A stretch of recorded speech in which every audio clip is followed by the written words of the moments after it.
ગુજરાતમાં આજે ઈચ્છેથી રાહત પણ ગરમી અકળાવશે. લોકશાહીના મહાપર્વનો આજથી પ્રારંભ. 31 રાજ્યોની 102 બેઠકો પર મતદાન.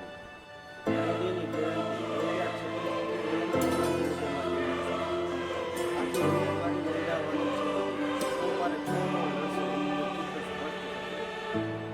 ગોંડલમાં જંગી કમાણી કરવાની લાલચમાં 5 લોકોએ રૂપિયા 10 કરોડ ટકાનો લાભ ગુમાવ્યા.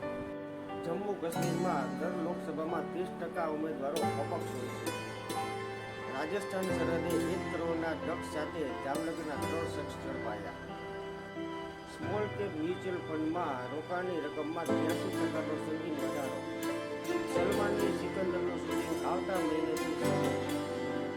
મકાનમાં ડ્રગ્સ બનાવતા 4 નાઇજીરિયન પકડાયા. 150 કરોડનો જથ્થો જપ્ત. સલમાનના ઘરે ગોળીબારની રીતે શાહરૂખ ખાને પણ પોતાની સુરક્ષા એકદમ વધારી દીધી. ઇન્ડોનેશિયામાં રૂઆંગ જ્વાળામુખી ધબક્યો. 24 કલાકમાં 5 વિસ્ફોટ. રોડ શો અને શક્તિ પ્રદર્શનની લાઈનમાં પાટીલ ઉમેદવારીનું મુહૂર્ત તૂટી ગયું. અમિત શાહે સ્પષ્ટ શોધી રાખ્યું. રૂપાલાએ દિલથી માફી માંગી છે. સક્રિય ભાજપની સાથે ભાજપના કાર્યક્રમોની જવાબદારી સક્રિય